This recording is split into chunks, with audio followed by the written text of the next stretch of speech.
नमस्कार, one India Hindi में आपका स्वागत है। मैं हूं शिखा धूरिया। पंजाब विधानसभा चुनाव के मद्देनजर कांग्रेस महासचिव प्रियंका गांधी वाड्रा ने रविवार को कोटकपुरा में नवी सोच नवा पंजाब रैली को संबोधित किया। इस मौके पर प्रियंका गांधी ने पूर्व मुख्यमंत्री अमरिंदर सिंह पर निशाना साधा। प्रियंका गांधी ने कहा कि हमारी यहाँ 5 साल से सरकार है। ये सही है कि उस सरकार में कुछ कमियां थी, कई रास्ते में भटक गए। ये सच है कि 5 सालों से हमारी यहाँ सरकार थी। ये सच भी है कि उस सरकार में कुछ खामियां थी, कहीं रास्ते में भटक गए। वो सरकार पंजाब से चलनी बंद हो गई, वो सरकार दिल्ली से चलने लगी और दिल्ली में भी कांग्रेस पार्टी से नहीं लेकिन भाजपा और भाजपा की सरकार द्वारा चल रही थी। वो जो छुपी हुई साठगांठ थी वो आज खुले में आ गई है। इसीलिए हमें वो सरकार बदलनी पड़ी, इसीलिए हमें एक नई राजनीति आपके सामने लानी पड़ी। हम आपकी आवाज़ सुन रहे थे, हम जान रहे थे कि कुछ गलत हो रहा है। उसको ठीक करने के लिए एक नई राजनीति आपके सामने आई। उस नई राजनीति में आपको एक ऐसे इंसान, एक ऐसे शख्स मिले, चरणजीत सिंह चन्नी जी, जो आप में से उभरे, जो आपकी तरह हैं। एक गरीब परिवार के मुख्यमंत्री जिन्होंने आपके लिए 100-150 दिनों में ही इतना कुछ कर डाला, क्योंकि वो आपकी समस्याओं को समझते हैं। वो जानते हैं कि पंजाब की सरकार पंजाब से चलनी चाहिए। अगर आप आम आदमी की सरकार को देखें, वो सरकार जो आज भी जितने भी आप विज्ञापन देखते हैं उसमें किसका चेहरा दिखता है? केजरीवाल जी का चेहरा दिखता है, एक ही नेता का चेहरा दिखता है। क्यों? क्योंकि अगर सरकार बनेगी यहाँ तो वहाँ से चलेगी। कोई फर्क नहीं होगा किसी भाजपा की सरकार में और इनमें, ये भी दिल्ली से ही चलाई जाएगी, आपके लिए नहीं चलेगी। आपको बताया जाता है कि बहुत उपलब्धियां हैं इस सरकार की, लेकिन कोविड के समय देखिए क्या हुआ। ऑक्सीजन की कमी थी, अस्पताल भर गए थे, कुछ नहीं, नए अस्पताल, नई स्वास्थ्य सुविधाएं नहीं बनाई, जांचों में घोटाले थे, मृत्यु के आंकड़ों में घोटाले थे। हर तरह से, हर तरफ से जब आप देखें तो वहाँ की सरकार विफल हुई है। क्या आप ऐसी सरकार अपने पंजाब में भी चाहते हैं? या आप एक ऐसी सरकार चाहते हैं जो अपनी गलतियों को समझते हुए लेकिन एक नई राजनीति को उभारे? आपने देखा है कि मात्र 100-150 दिनों में कितना काम किया गया है। 6400 करोड़ किसान के कर्जे माफ हुए, 1500 करोड़ के बिल माफ हुए, बिजली के बिल माफ हुए, किसानों को मुफ्त बिजली दी जा रही है, बिजली का रेट 3 रुपए यूनिट किया गया, औद्योगिक बिजली का रेट 5 रुपए यूनिट किया जा रहा है, पानी के दाम ग्रामीण इलाकों में घटाकर 50 रुपए प्रति माह के बन गए हैं। शहरों में जो वाटर सप्लाई है, सुएज है, उसमें 700 करोड़ के बिजली बिल माफ किए, गौशालाओं में बिजली बिल माफ किए। प्रियंका गांधी ने आम आदमी पार्टी को भी आड़े हाथों लिया है। उन्होंने कहा कि आम आदमी पार्टी आरएसएस से निकली है। दिल्ली में शैक्षणिक और स्वास्थ्य संस्थानों के नाम पर कुछ भी नहीं है। गौरतलब है कि पंजाब में 20 फरवरी को मतदान होना है और 10 मार्च को नतीजे घोषित किए जाएंगे। पश्चिम बंगाल में तृणमूल कांग्रेस अध्यक्ष ममता बनर्जी ने पार्टी के भीतर बढ़ती दरार के बीच 20 सदस्यीय राष्ट्रीय कार्य समिति की घोषणा की है। तृणमूल कांग्रेस के वरिष्ठ नेता पार्थ चटर्जी ने मुख्यमंत्री के काली घाट आवास पर एक बैठक के बाद कहा है कि ममता बनर्जी बाद में कार्य समिति के सदस्यों के नाम का ऐलान भी करेंगी। माना जा रहा है कि यह बैठक अभिषेक बनर्जी के पार्टी में एक व्यक्ति एक पद के नियम को आगे बढ़ाने की कवायद को लेकर हुई है, जिसको लेकर कुछ असंतोष भी है। कई वरिष्ठ नेताओं के पास कई पद हैं। कई लोगों द्वारा इसे ममता बनर्जी और उनके महत्वाकांक्षी भतीजे के बीच मतभेद उभरने के तौर पर देखा जा रहा है, जो पार्टी में नंबर 2 के नेता माने जाते हैं। लेकिन इस लड़ाई के बीच प्रशांत किशोर की आईपैक आ गई है, जो पश्चिम बंगाल चुनाव से तृणमूल कांग्रेस के साथ काम कर रही है। तृणमूल नेता चंद्रिका भट्टाचार्य और आईपैक के बीच खुले तौर पर जुबानी जंग देखी गई है। उन्होंने आरोप लगाया था कि प्रशांत किशोर की टीम ने उनके सोशल मीडिया अकाउंट का दुरुपयोग किया। हालांकि आईपैक ने इसके जवाब में कहा था कि आईपैक तृणमूल कांग्रेस या फिर उनके किसी नेता के डिजिटल अकाउंट को नहीं संभालती है। अगर कोई ऐसा दावा करता है तो या तो उसे जानकारी नहीं है या फिर वो सरासर झूठ बोल रहा है। आपको बता दें कि अभिषेक पश्चिम बंगाल के मुख्यमंत्री और टीएमसी सुप्रीमो ममता बनर्जी के भतीजे हैं और उनके संभावित उत्तराधिकारी भी हैं। वहीं आईपैक की स्थापना रणनीतिकार प्रशांत किशोर ने की।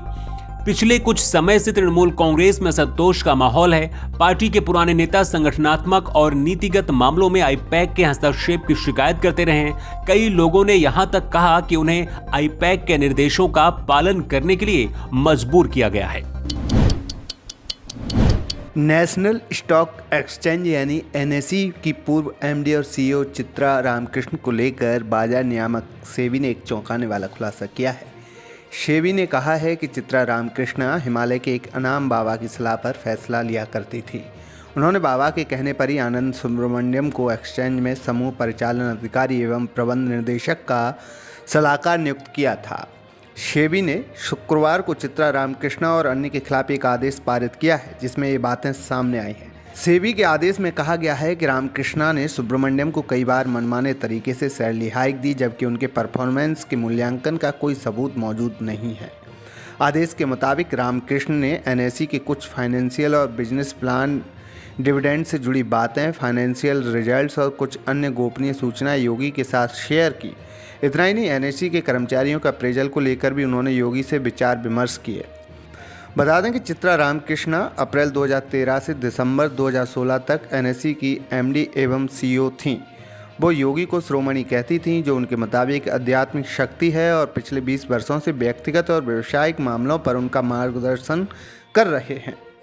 बता दें कि आनंद सुब्रमण्यम ने एनएसई में अप्रैल 2013 में चीफ स्ट्रेटजी एडवाइज़र के तौर पर ज्वाइन किया था। इसके लिए उन्हें 1.68 करोड़ रुपए का सालाना पैकेज ऑफर किया गया।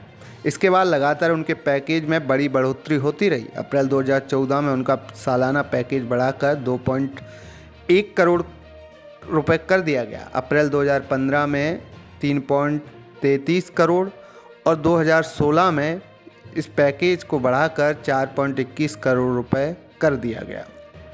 बता दें कि इससे पहले सुब्रमण्यम किसी दूसरी कंपनी में काम कर रहे थे, जहां उनका सालाना पैकेज मात्र 15 लाख रुपए से भी कम था।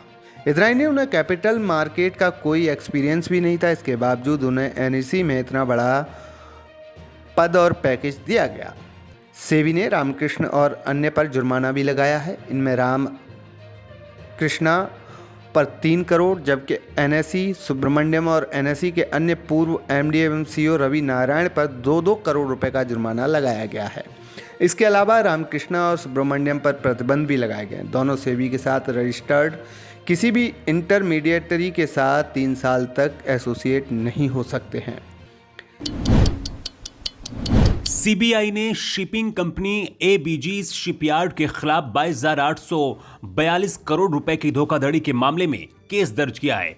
देश की निजी क्षेत्र की सबसे बड़ी शिपिंग कंपनियों में से एक एबीजी शिपयार्ड लिमिटेड पर आईसीआईसीआई बैंक के नेतृत्व वाले 28 बैंकों के कंसोर्टियम ने 22,842 करोड़ रुपए का फ्रॉड करने का आरोप लगाया है। बैंकों से धोखाधड़ी का यह सबसे बड़ा मामला है। बैंकों से इतनी बड़ी राशि का फ्रॉड पहली बार सामने आया है, जिसमें सीबीआई ने केस दर्ज कर लिया है। इस कंपनी के कुल 8 लोगों के खिलाफ एफआईआर दर्ज की गई है। एफआईआर के मुताबिक घोटाले का समय अप्रैल 2012 से जुलाई 2017 तक बताया गया है। यह सीबीआई द्वारा दर्ज सबसे बड़ा बैंक घोटाला बताया जा रहा है। एसबीआई के डीजीएम ने गुजरात की कई कंपनियों पर 22,842 करोड़ रुपए के फ्रॉड करने का आरोप लगाया है। इस घोटाले को बैंकिंग फ्रॉड में अब तक का सबसे बड़ा घोटाला बताया जा रहा है, क्योंकि यह नीरव मोदी से भी बड़ा घोटाला है। सीबीआई की एफआईआर के मुताबिक फ्रॉड करने वाली 2 कंपनियां मुख्य हैं। इसके नाम एबीजी शिपयार्ड और एबीजी इंटरनेशनल प्राइवेट लिमिटेड है। ये दोनों कंपनियां एक ही ग्रुप की हैं। बैंकों के संघ ने नवंबर 2019 में इस धोखाधड़ी की शिकायत दर्ज कराई थी। इसके बाद 2020 में बैंकों के संघ की ओर से एक नई शिकायत दर्ज कराई गई। जांच के बाद सीबीआई ने मामला दर्ज किया है। बैंकों की ओर से कंपनी को फ्रॉड अकाउंट में घोषित करने के 2 साल बाद एजेंसी ने एबीजी शिपयार्ड और उसके निदेशकों के खिलाफ यह कार्रवाई की है। सीबीआई के एफआईआर के मुताबिक फॉर्म पर आईसीआईसीआई बैंक पर 7,089 करोड़, IDBI बैंक पर 3,634 करोड़, SBI बैंक का 2,925 करोड़, बैंक ऑफ बड़ौदा का 1,614 करोड़ और PNB बैंक का 1,200 करोड़ का कर्ज है। FIR के मुताबिक इस कंपनी के तमाम नियम कानूनों को ताक पर रखकर बैंकों के समूह को चूना लगाया है। बैंकों के साथ साथ LIC को भी 136 करोड़ रुपए का चूना लगाया है। SBI को 2,468 करोड़ रुपए का नुकसान हुआ है। आरोप है कि बैंकों से फ्रॉड किए गए पैसों को विदेश में भी भेजा गया है और काफी प्रॉपर्टी खरीदी गई है। तमाम नियम कायदों को ताक पर रखकर पैसा एक कंपनी से दूसरी कंपनी में भी भेजा गया है। ये है आंध्र प्रदेश की पुलिस, जिसने शनिवार को 200 करोड़ रुपए से ज्यादा की कीमत के 2 लाख किलोग्राम गांजा को नष्ट कर दिया। आंध्र प्रदेश पुलिस का कहना है कि राज्य के तटीय जिलों में पिछले कुछ सालों से मादक पदार्थ जब्त किया गया था, जिसे एक ऐतिहासिक आयोजन में नष्ट कर दिया गया। आंध्र प्रदेश पुलिस ने गांजा जलाने के ऐतिहासिक आयोजन का एक वीडियो भी ट्वीट किया है। इस वीडियो में आप देख सकते हैं कि गांजे के ढेर तक पहुंचने के लिए पुलिस ने रेड कारपेट बिछाया है। रेड कारपेट पर खड़ा होकर ही पुलिस वाले गांजे को आग लगा रहे हैं। वीडियो में आप देख सकते हैं कि खुले मैदान में गांजे के कई ढेर बनाए गए हैं। सभी पर लकड़ियां रखी गई हैं ताकि उसे आग लगाया जा सके। बड़ी संख्या में पुलिसकर्मी भी मौके पर मौजूद हैं, जो इस पूरी प्रक्रिया को अमली जामा पहनाने में लगे हैं और फिर उस ढेर को आग लगाई जाती है।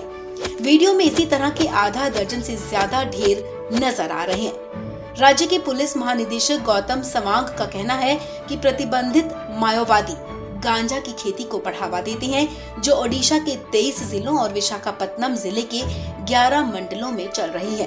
उन्होंने कहा कि ऑपरेशन परिवर्तन के तहत 406 विशेष पुलिस टीमों ने 11 मंडलों के 313 गांवों में गांजे के बागानों को नष्ट कर दिया।